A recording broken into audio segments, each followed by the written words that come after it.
वेदों में जिस चलते फिरते वृक्ष के संबंध में चर्चा की गई वो मनुष्य का शरीर है।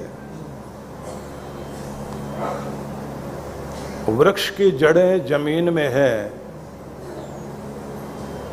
लेकिन हमारी जड़ ऊपर, और हमारी जमीन भी हमारा आसमान नील गगन से भी परे सैया जी का गांव। ये नीले आसमान से भी कहीं दूर, जहां ज्योतियों का ज्योति परमात्मा, जहां से प्रकाश सूर्य में, चंद्र में, तारकों में आ रहा है, जिसका प्रकाश आपके हृदय में है, जिसका प्रकाश आपकी आंखों में संसार को देखने के लिए काम करता है। आंतरिक ज्योति और बाह्य ज्योति दोनों मिलती हैं तब जाकर आप बाहर देखते हैं। किसी की आंखों में ज्योति ना हो और बाहर धूप निकली हुई हो, नहीं दिखाई देगा। और बाहर अंधेरा हो और आंखें ठीक काम करती हो तब भी नहीं दिखाई देगा। जो अंतः ज्योति भी है और बाह्य ज्योति भी है, अंदर भी प्रकाश और बाहर भी प्रकाश दे रहा है, वो ज्योतियों का ज्योति। ज्योतिषाम तज्ज्योतिर, ज्योतियों का ज्योति जिसे कहा गया। तमेव विदित्वाति मृत्युमेति नान्य पंथा विद्यते यनाय, जिसको जानने के बाद ही व्यक्ति के दुख दूर होते हैं। जिसे भगवान कहते हैं यत्र गत्वा न निवर्तन्ते तद्धाम परमम मम, जहां जाने के बाद फिर तुम लौटना नहीं चाहोगे वही धाम है मेरा। जहां सारे रास्ते जाकर बंद हो जाते हैं, फिर कोई रास्ता आगे नहीं।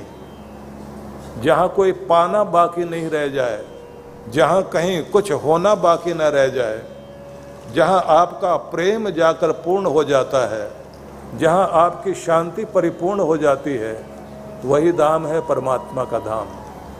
वह वो केंद्र है जहां लगातार आपकी आत्मा जहां जाने के लिए लगातार प्रयास करती है। आप कुछ खोज रहे हैं दुनिया में, रिश्तों में आप परिपूर्ण प्रेम खोज रहे हो, जिसे पाकर आप पूर्ण हो जाएं, बस वही नहीं मिलता। जो आपको समझे, जो आपके हृदय में उतर जाए, बिना कहे जो समझ जाए, बिना बोले जो समझ जाए।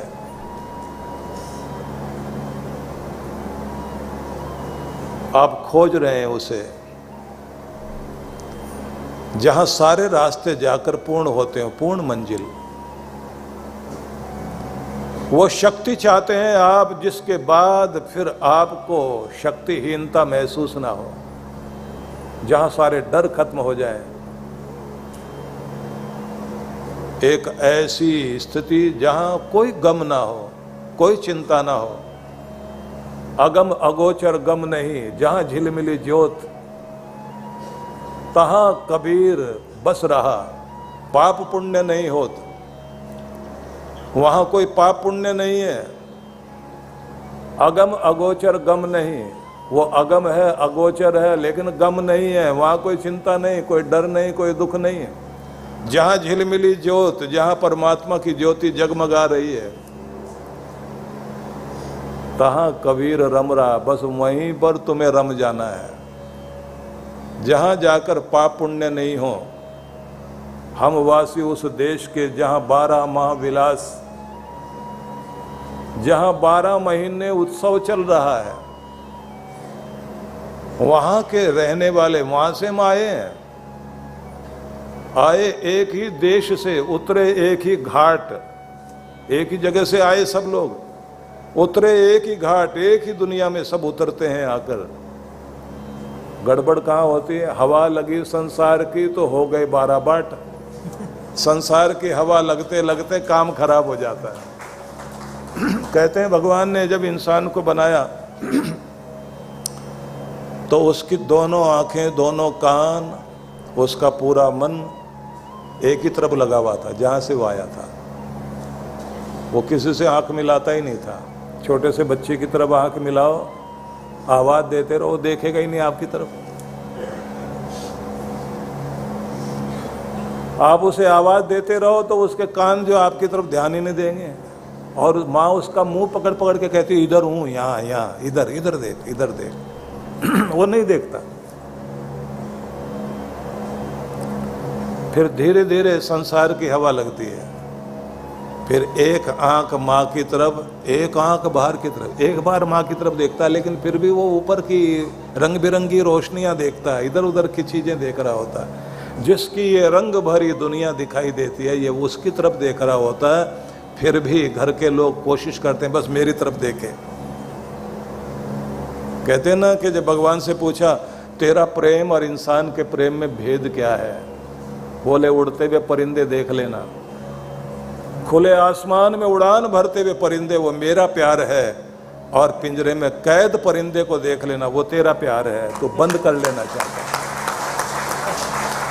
तो जिसे भी प्यार करता है उसे बांध लेना चाहता है, बस मेरी गिरफ्त में रहे, निकल के जाए नहीं। तो दोनों कान लगे हुए थे भगवान की तरफ, दोनों आंखें भगवान की तरफ थे, चलता भी उधर ही था, हाथ भी वैसे ही थे। लेकिन हमने रंग बढ़ना शुरू कर दिया तो आदमी, छोटा बच्चा जब तक रहता है, टीन एज आने से पहले पहले तक इतना रहता है कि एक कान दुनिया की तरफ, एक कान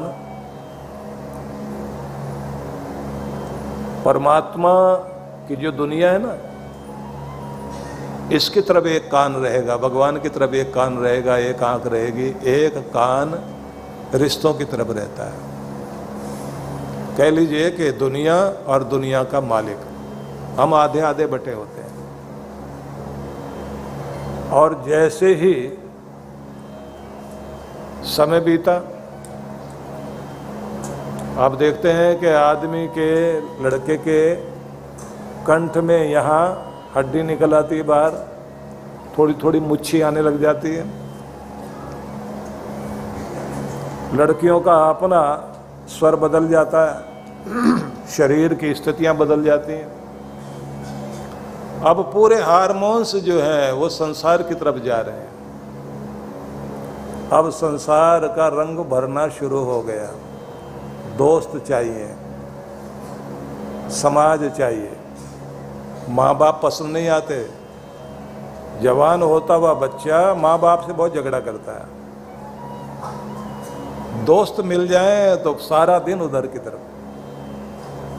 और फिर एक समय आता है कि दोनों कान एक साइड, दोनों आंखें एक साइड, पूरा शरीर एक साइड, और कहा जाए कि आंखें बंद करके भगवान की तरफ देखो, आदमी कहता मन ही नहीं लगता, बोर चीज है, थोड़ी कोई मनोरंजन वाली चीज बताओ। यहूदियों में ही एक कहावत और है कि जब भगवान ने दुनिया बनाई, इंसान को जन्म दिया, तो फिर फरिश्ता आया एक, उसने कहा तू मेरा होकर रह रहा है ना, अब मैं तुम्हें इस दुनिया के अंदर भेजा है तो इधर की तरफ भी हो जाओ। तो उसके नाक के पास ये जो होठ है ना, यहाँ उंगली लगाकर दबाकर जाता है वो, तो यहाँ एक निशान बन जाता है। तो होठ के पास में यहाँ सबका दबा हुआ है ना, तो कहते हैं वो दबा के जाता है और कान में एक बात बता जाता है, तेरे से बढ़िया आदमी मैंने कोई नहीं बनाया आज तक।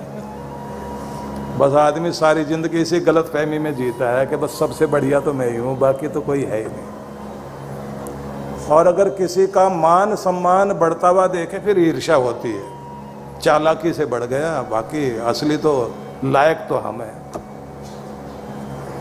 तो संसार की जब हवा लगती जाती है, व्यक्ति का व्यक्तित्व बदलता जाता है, परमात्मा से दूर होता चला जाता है। लेकिन हम आए जहाँ से, जहाँ के लिए आए हैं, इसीलिए के लिए कहा गया है कि वो याद बनाए रखने के लिए परमात्मा अपना प्रतिनिधि गुरु के रूप में इस धरती पर देता है। और उसका कार्य निरंतर जो ध्यान दुनिया की तरफ लगा हुआ है वो परमात्मा की तरफ ध्यान, देवत्व की तरफ ध्यान लगाएगा। जो आप लोग उपनिषदों में पढ़ते हैं ना कि प्रजापति भगवान के पास में जब देवता, मनुष्य और राक्षस दैत्य तीनों गए और तीनों ने कहा कि भगवान आप हमें कुछ उपदेश करिए। भगवान ने कहा सुनो आकाश में गूंजती हुई आवाज को। तो उन्होंने सुना, एक गड़गड़ाहट हुई आकाश में। पूछा कि ये क्या आवाज है, सुनो इसको। तो तीनों बोले एक साथ the the the the, 3 bar the the the निकला है। प्रजापति भगवान ने कहा बस यही तुम्हारा उपदेश है। वो पूछने लगे कि ये उपदेश किस लिए? बोले देवताओं के लिए भी है, दानुओं के लिए भी है और मनुष्यों के लिए भी यही उपदेश है। इस द का बुद्धिपूर्वक अर्थ निकालो। देवताओं से पूछा कि तुम्हारी ताकत क्या है? बोले कैसी भी जगह दीजिए उसको स्वर्ग बना सकते हैं। राक्षसों से पूछा तुम्हारी ताकत क्या है? बोले जितनी ताकत इनकी है उससे 4 गुना 10 गुना ताकत हमारी। कैसी? देवताओं से पूछा कि तुम्हें कोई स्थान दिया जाए तो तुम अपने रहने लायक उसे कितने दिनों में बना सकते हैं? देवताओं ने कहा कि हम स्वर्ग में रहते हैं और जहां रहते हैं उसको स्वर्ग बना करके ही रहते हैं। कितनी भी खराब चीज हमको दे दीजिए, उसको हम लोग 5-6 साल में अपने रहने लायक बना सकते हैं, स्वर्ग बना देंगे। अब राक्षसों से पूछा आप क्या कर सकते हो? बोले जहां हम रहते हैं उस जैसा बनाने में इनको 6 साल लगेंगे और हमको 6 दिन लगेंगे। बोले मतलब? बोले ये रहते हैं स्वर्ग में, इनका स्वर्ग 6 दिन में नरक बना सकते हैं हम लोग, इतनी ताकत हमारे पास में है। बस एक बार मौका दिलवा के देखिए। बुरे लोगों की ताकत बहुत बड़ी होती है। अच्छा भला स्वर्ग दो उनको। आप कोई भी बढ़िया देश ले लीजिए, राक्षसों के हवाले कर दीजिए। कोई प्रदेश दे दीजिए, कोई घर दे दीजिए, बिगाड़ने में ज्यादा देर नहीं लगाएंगे। भगवान ने कहा तो फिर जो तुम्हें उपदेश दिया गया बस उसको याद कर लो। तो देवताओं से कहा कि जो द शब्द कहा गया उसका अर्थ क्या है? बोले हमारे लिए कहा गया दमध्वम, दमन करो। क्यों? भगवान पूछते हैं क्यों? बोले ऊंचे शिखर पर पहुंचना आसान नहीं होता, बहुत मुश्किल होता है, लेकिन ऊंचे शिखर पर टिके रहना और भी मुश्किल होता है।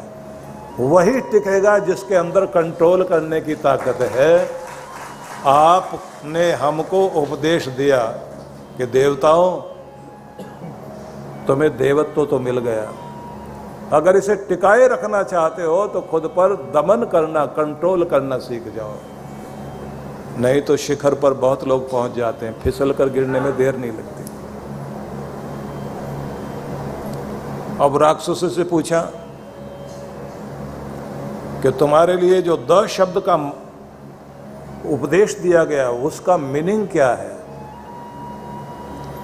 उन्होंने कहा हम लोगों के अंदर बुराई जो भी है, हम राक्षस क्यों हैं कि आपने हमको कह दिया दयध्वम, हे राक्षसों तुम इतनी बड़ी ताकत रखने के बाद भी राक्षस बने हुए हो क्योंकि तुम निर्दयी हो। तुम्हारे अंदर करुणा नहीं है, तुम्हारे अंदर तरस नहीं है, दूसरे पर तरस नहीं खाते। तो तुम्हारे लिए उपदेश है दयध्वम, दया करना सीख जाओ। कैसा भी बुरे से बुरा आदमी हो, अगर उसकी जिंदगी में दया शुरू हो जाए वो बुरा रहेगा नहीं, राक्षस भी देवता बनना शुरू हो जाएगा। प्रजापति भगवान प्रसन्न हुए, मुस्कुराते हुए बोले, तुमने ठीक समझा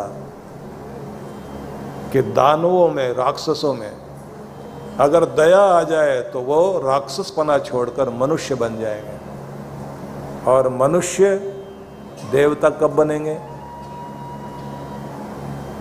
तो उन्होंने मनुष्यों से पूछा, तुम्हारे लिए भी एक शब्द बोला गया, द शब्द कहा गया, उसका क्या मतलब है? बोले, हमारे लिए कहा गया दध्वम, देना सीख जाओ।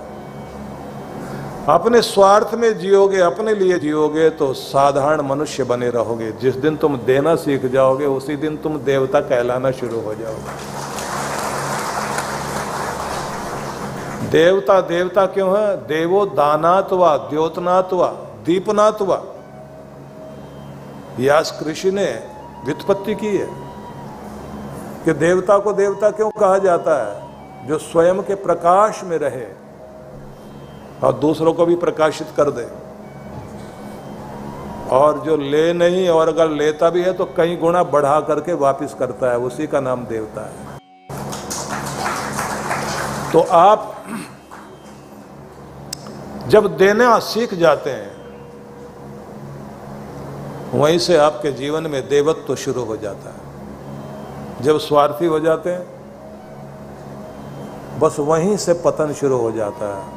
मतलबी आदमी है, सेल्फिश आदमी है। आजकल तो कैमरे का भी हिसाब किताब हो गया। सेल्फी लेने वाला अपना फोटो खुद ही लेना है। अभी तक का सारा कैमरा ऐसा था ना, दूसरे की तरफ था।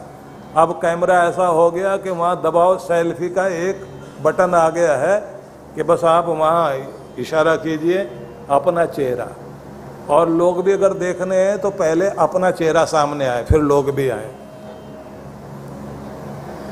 तो सेल्फी, सेल्फिश, ये सब शुरू हो गया। तो एक शब्द है सारथी और एक शब्द है स्वार्थी। कृष्ण है सारथी। तो बनना है तो सारथी बनिए किसी का, स्वार्थी नहीं बनना है। यही संदेश है, महान संदेश। तो इसलिए कहा गया है कि आपका जीवन एक ऊंचा जीवन बन सके। और ये याद रखें, बाहर से नहीं, बाहर से तो आप जैसे वैसे रहेंगे। सारा परिवर्तन भीतर होता है। देखने में अगर आप देखें तो रावण देखने में बहुत सुंदर था, रंग भी बहुत अच्छा था उसका, लेकिन बाहर से सुंदर था, अंदर से तो नहीं था ना। बाहर से कोई गोरे रंग का है, सुनहरे रंग का है, और अंदर से काला। तो जो कहते हैं ना, तन उजला मन काला, बगुले जैसा भेष, तन उजला मन काला, बगुले जैसा भेष। अरे इससे तो कौवा भला, बाहर भीतर एक जैसा तो है। तो जब आप बाहर अपने को सुंदर बनाने में लगे हुए हैं और भीतर की कोशिश नहीं करते, तब तक एक पतन वाली स्थिति है।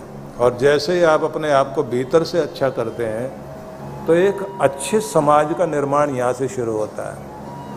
रहने लायक दुनिया बनती है, प्यार वाली दुनिया बनती है। एक व्यक्ति ने एक कहानी लिखी जिसका सार बताता हूं आपको, कि एक व्यक्ति ये सीमेंट के जंगलों से परेशान होकर पहाड़, झरने, नदियां, सुंदर फूल फलों से लदे हुए पेड़, दूर तक फैली हुई घास और सुनहरी किरणों से चमकते हुए हरे हरे मैदान, उन सबको देखने के लिए जंगल में निकल पड़ा। और उसने कहा, ऊब गया हूँ इस दुनिया से, क्योंकि इस दुनिया में चालाकी चारों तरफ है और लोग ताकत इकट्ठा करने में, हथियार इकट्ठा करने में लगे हुए हैं।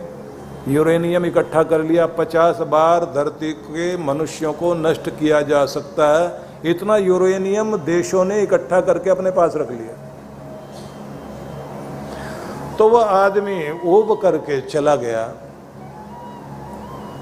और फिर गुफा में जाकर सोने लगा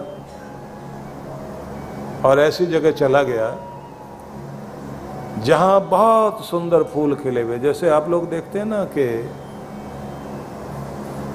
इधर बद्रीनाथ केदारनाथ के रास्ते पर जाएं तो एक फ्लावर वैली है, फूलों की घाटी। अगस्त के महीने में लोग जाते हैं वहाँ। 10 किलोमीटर लंबी और 3 किलोमीटर चौड़ी घाटी है एक। वहाँ का माली भी भगवान ही है। इतने तरह के फूल खिलते हैं, वो फूल आपने इधर नहीं देखे कभी। वो वहीं खिलते हैं, वहीं मुरझा जाते हैं, वहीं सूख जाते हैं, वहीं उनके बीज गिर जाते हैं। तो वो आदमी गया और गुफा में सोता था और इतनी देर में कहते हैं कि एटॉमिक वार हो गई, दुनिया खत्म। पूरे दुनिया भर के मनुष्य, जब आइंस्टाइन से किसी ने पूछा था ना कि 2 वर्ल्ड वार हो चुके, तीसरा कब होगा, बोले तीसरे का तो पता नहीं पर चौथे का पता है। और चौथे का क्या पता है, बोले चौथा जो है वो कभी होगा ही नहीं, क्योंकि इंसान ही नहीं बचेगा। आदमी उस स्थिति में पहुंच जाएगा पत्थर युग में, अगर कोई बच भी गया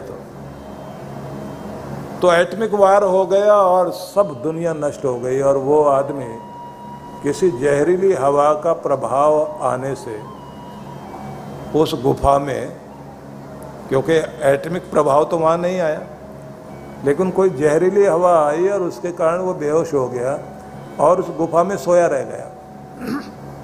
सोया रह गया तो कई सालों के बाद उसको होश आई। अब होश आई तो वो बाहर निकलता है, बाहर निकलता है, कुछ खाता पीता है, पेड़ पौधे देखता है, दुनिया बदली हुई है। अब ऐसी स्थिति में दाढ़ी बाल अजीब सी शक्ल हो गई, लेकिन पता नहीं अपना। अब वो आवाज देता है कि कोई है, मैं बात करना चाहता हूं, मेरे हृदय में बहुत प्यार है, मैं अपना प्रेम प्रकट करना चाहता हूं, मैं बहुत अच्छे स्वर वाला हूं, मैं कुछ गीत सुनाना चाहता हूं, मेरे हाथों में ताकत है, मैं किसी के लिए कुछ कर देना चाहता हूं, मैं कुछ बनाने का इच्छुक हूं किसी दूसरे के लिए, लेकिन कोई हो तो सही। वो दुनिया भर में खोजता घूमता है और उसे कोई मिलता नहीं। खुद से कहता है कि अपने लिए नहीं जिया जाता, हम किसी के लिए कुछ करें, किसी का ख्याल रखें, वो मेरा ख्याल रखे। मैं किसी को प्यार दूं, बदले में मुझे प्यार मिले। मैं किसी की देखरेख करूं, बदले में कोई मेरी देखरेख करे। मैं किसी को हंसाऊं, कोई मुझे हंसाए। मैं किसी के साथ बोलूं, कोई मेरे साथ बोले। हम प्रतिस्पर्धा करें, दौड़ें मिलकर। मैं किसी से जीत जाऊं, कोई मेरे से जीत जाए। मुझे आदमी चाहिए कोई। और फिर अपने से ही बात करता है। ये लोग कहाँ चले गए, लगता है किसी का दिमाग खराब हो गया और उसने अपने को बचाने के लिए अपने दुनिया को भी मार दिया। अब कैसी दुनिया चाहिए हमें? वो कहता है कि ऐसी दुनिया चाहिए मेरे दिल में भी दया हो, उसके दिल में भी दया हो। मुझे ऐसी दुनिया चाहिए मेरे दिल में भी प्यार हो, उसके दिल में भी प्यार हो। वो भी भला करे, मैं भी उसका भला करूं। मैं भी तरक्की करूं, मैं उसकी तरक्की में सहायक बन जाऊं, वो मेरी तरक्की में सहायक बन जाए, वो मुझे बढ़ता हुआ देख करके खुश हो, मैं उसको बढ़ता हुआ देख करके खुश हूं, वो मेरे गले लगे, मैं उसके गले लग जाऊं। पर लगता है कि कोई ऐसा आदमी पैदा हो गया दुनिया में जिसने अपने को बचाने के लिए और अपनी ताकत बनाने के लिए सबको नष्ट कर लिया और खुद को भी नष्ट कर दिया। अब मैं अकेला हूं, मैं एक दुनिया ढूंढ रहा हूं, मैं एक ऐसी दुनिया ढूंढ रहा हूं, ऐसे रिश्ते ढूंढता घूमता हूं, एक ऐसा समाज जिसमें दया हो, ऐसे लोग जिनमें शांति हो, जिनमें प्रेम हो, जो एक दूसरे के साथ मिलकर हंसें। मेरे आंसुओं में अपने आंसू कोई मिलाए, मुझे उसकी तलाश है। मेरे दिल को समझे, मैं उसके दिल को समझूं। कहाँ मिलेगा वो? वो कहता है कोई ज्यादा पढ़ा लिखा आदमी रहा होगा, बहुत बुद्धिमान आदमी रहा होगा, बहुत दिमागदार, बड़ी ताकत वाला, जिसका दिमाग खराब हुआ था, जिसने ये दुनिया खत्म कर दी। तो वो कहता ऊपर वाले दिमाग देना बहुत तेज, लेकिन दिल में प्यार उससे भी ज्यादा तेज देना। ऊपर वाले अपनी शांति की तलाश में सब कोई है। ऐसे लोग चाहिए जो अपनी शांति के साथ दूसरों की शांति की भी कोशिश करे, अपने को बढ़ाए लेकिन दूसरों को भी घटाए नहीं, अपना जीतने के लिए दूसरे को मारे नहीं। मुझे ऐसी दुनिया भेज, ऐसे संसार को दे। बड़ी मार्मिक कहानी है उस व्यक्ति की। और ये बात आपको अकेले में बैठकर कभी समझ में आएगी कि ऐसी दुनिया चाहते हम जैसी हो गई है। तुम कहां के लिए आए? तो वेदों में एक संदेश है, पुनर्मनः पुनरायु पुनर्चक्षु म आगन। फिर से तुम मेरा नया मन कर भगवान। पुनरायु, एक नई उम्र दे मुझे, नया मन और नई आयु दे। पुनः चक्षु म आगन, फिर से मुझे एक नई आंख दे, देखने का तरीका नया दे। पुनः प्राण, मेरे प्राण नए कर। पुनरात्मा, मेरी आत्मा को भी नया कर, क्योंकि मैं नया हो जाना चाहता हूं। मुझे तू नया कर दे और मेरी दुनिया को भी नया बना दे, मुझे एक नया रूप दे। और आगे मंत्रों में कहा गया है कि तू नया चाहता है ना अपना रूप, प्रार्थना जरूर कर, लेकिन प्रार्थना के साथ खुद को खुद ही नया करने की कोशिश कर। अपने आप को एक नया जीवन देने की चेष्टा कर। तो कहा है उत्तिष्ठ ब्रह्मणस्पते देवान यज्ञेन बोधय। ज्ञानी आत्मा उठो और देवताओं को के देवत्व को, मनुष्य के अंदर का जो देवतापन है उसको जगाओ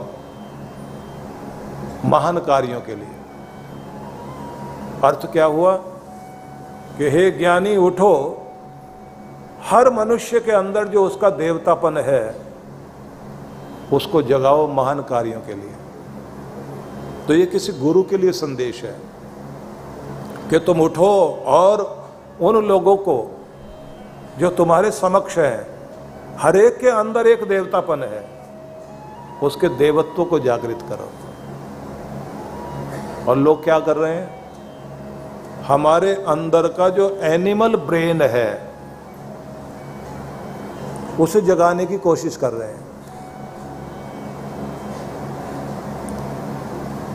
एनिमल बनाने के लिए, जानवर बनाने के लिए लोग कोशिश करते हैं, इतना गुस्सा दिला देंगे, इतना बदले की भावना जगा देंगे कि हमारे अंदर का जानवर जाग जाए।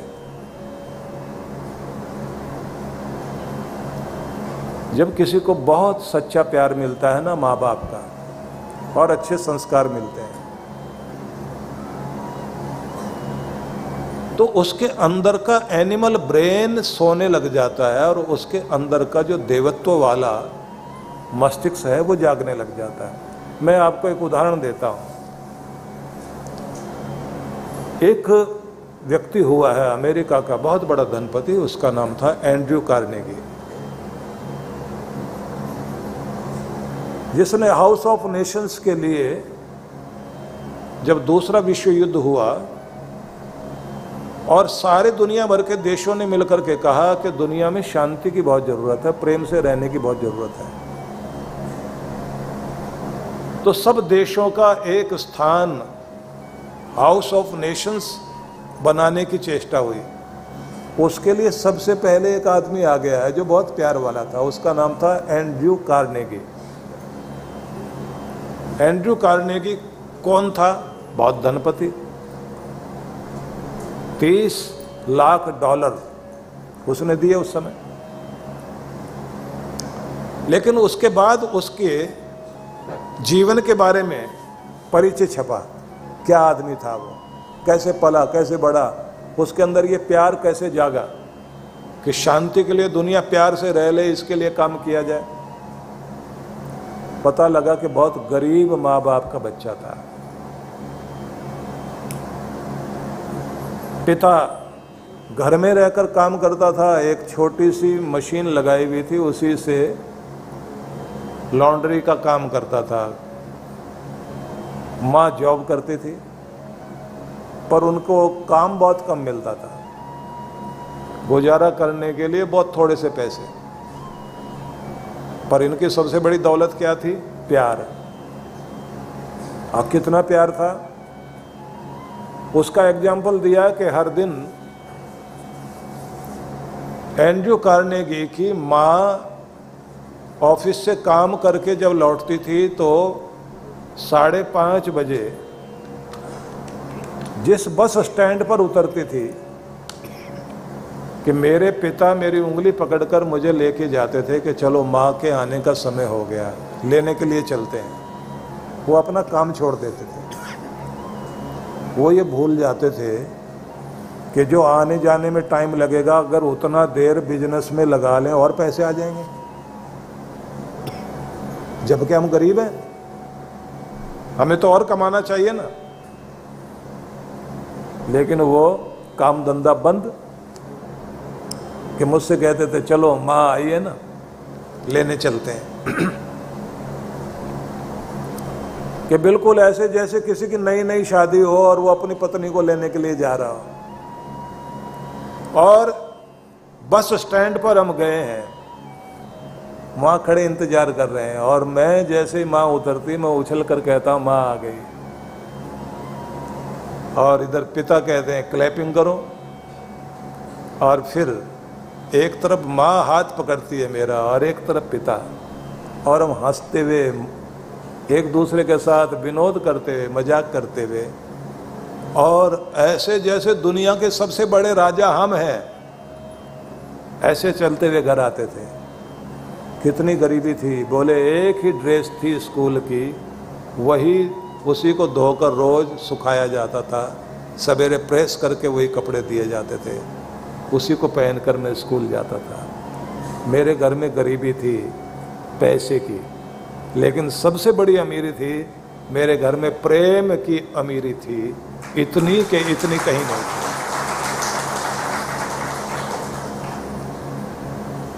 कम गुजारा कर लेंगे, कम खाकर गुजारा कर लेंगे, लेकिन प्रेम बहुत है।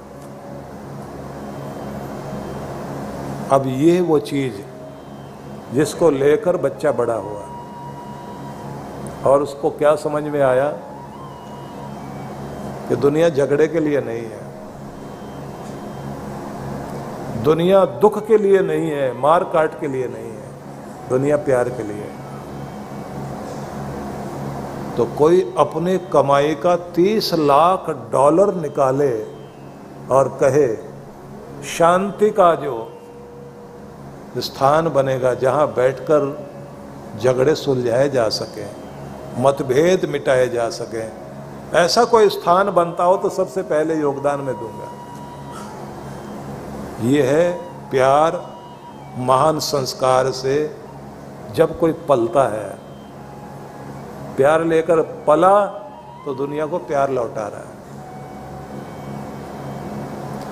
और जो बहुत बदले की भावना में पले, तो रोम के इतिहास में उस व्यक्ति का नाम आता है नीरो का।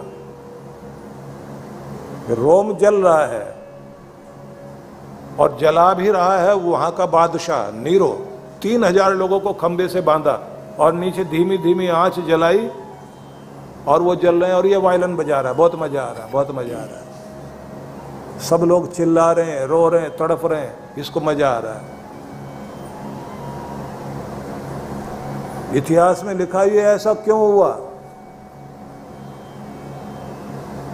क्योंकि पिता शराब पी करके मां को मारता था, बच्चा डरा सहमा कोने में बैठता था, दांत पीसता था, बड़ा हो जाऊं बदला लूंगा। मेरी मां के शरीर पर हंटर के निशान, वो कहता है मैं बर्दाश्त नहीं कर पाया। आप क्रोध में पालोगे बच्चों को, समाज को दे क्या रहे हो? तो जरा सोच कर देखिए कि हम कैसा समाज चाहते हैं और उस महान समाज की रचना करने में किन किन की भूमिका होनी चाहिए। कहते हैं पहले माता पिता की भूमिका, उसके बाद बड़े होने पर जो लगातार आपको प्रेरणा देकर आपके भीतर के देवता को जगा सके, उस गुरु की आवश्यकता है जो हर पल आपको प्रेमपूर्ण बनाए रखे, आपको देवता बनाए रखे। और बात इतनी नहीं, आपको भी महान बनाने के लिए प्रेरणा दे, आपको आपके शिखर तक पहुंचाने के लिए भी प्रेरणा दे। चाइना में एक बांस का पेड़ होता है, बांस का पौधा 80 फुट ऊंचा, अद्भुत बांस का पौधा है वो, जिसको 5 साल और 45 दिन लगते हैं बनने में। और मजे की बात, 5 साल में 6 इंच ही बढ़ता है और 45 दिन में 80 फुट बढ़ता है। तो उसके विषय में लिखा हुआ था कि खोदा गया उस बांस को नीचे जमीन पर कि वो 5 साल में करता क्या है। तो जमीन खोदी गई तो देखा गया कि 5 साल में उसने नीचे जमीन में फैलते फैलते जाल बनाते बनाते बनाते बनाते, जैसे वो बिल्डिंग बनाने के लिए पाइलिंग करते हैं ना नीचे, जैसे वो जाल बना रहा है अपना, इतना बड़ा जाल कि जिसने इतना ऊंचा होना है उसको तो दुनिया की हवा तोड़कर नीचे गिरा देगी ना। उसे अगर टिकना है तो उसको 5 साल लगेंगे अपनी फाउंडेशन बनाने के लिए। जिसने रात रात लग करके दुनिया से छिप छिप करके मेहनत करके अपनी फाउंडेशन, अपनी नींव मजबूत बनाई, बस वही आसमान की ऊंचाई छुएगा। और वो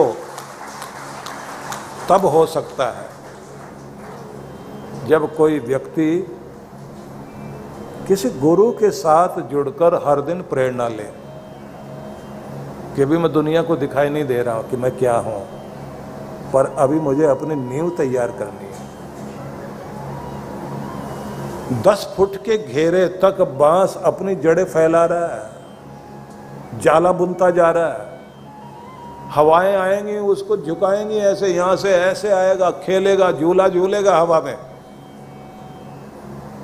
झूला झूलता है। 80 फुट 8 मंजिल, 10 फुट की 1 मंजिल है ना, 8 मंजिल जितना कोई हो जाए, 8 माले की बिल्डिंग, हवा हिलाए डुलाए और वो झूला झूले और मजबूत बना रहे। कहा ये दुनिया जो तुम्हें तोड़ने के लिए ताकत देगी ना, गिराने के लिए ताकत लगाएगी। अगर तुम्हारी जड़ें मजबूत हुई तो दुनिया जो तुम्हें गिराने के लिए हिलाएगी डुलाएगी, तुम्हें लगेगा ये तो और मनोरंजन कर रही है, और मनोरंजन कर रही है, और आनंद लोगे आप। फिर दुनिया के किसी भी प्रभाव से असर आपके ऊपर नहीं आएगा। ये जो आपकी जड़ें मजबूत करने का कार्य है, ये गुरु का कार्य है, जो आपके लिए प्रेरणा देता है। तो इसलिए कहा उत्तिष्ठ ब्रह्मणस्पते देवान यज्ञेन बोधय, के उठ। वो ज्ञानी गुरु मनुष्य के अंदर के देवत्व को जगाने के लिए और उसके देवत्व को महान कार्यों की तरफ प्रेरित करने के लिए तो उठ और लोगों को प्रेरणा दे। ये वेद का संदेश है कि मनुष्य इसके लिए कार्य करे। लेकिन गीता क्या कहती है आपको?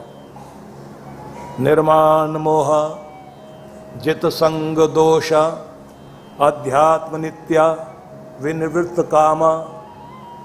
बहुत प्यारा श्लोक है। निर्माण मोह जित संग दोषा अध्यात्म नित्या विनिवृत्त कामा द्वंद्वैर विमुक्ता सुख दुख संगैर गच्छन्त्यमूढ़ा पदम अव्ययम तत्। परम पद को कौन प्राप्त करेंगे? परम सुख को, परम शांति को, परम आनंद को, जो अपनी जड़ों को इस तरह मजबूत करें। वो जड़ें कौन सी? निर्माण मोह जित संग दोषा। पहले अपने मान अभिमान को जीतने की जिसने चेष्टा की और विनम्रता, शालीनता, सज्जनता के आभूषण से स्वयं को सजा लिया। तारण को है नम्रता, डूबन को अभिमान। करना चाहते हो तो नम्रता चाहिए, विनीत स्वभाव, शालीनता।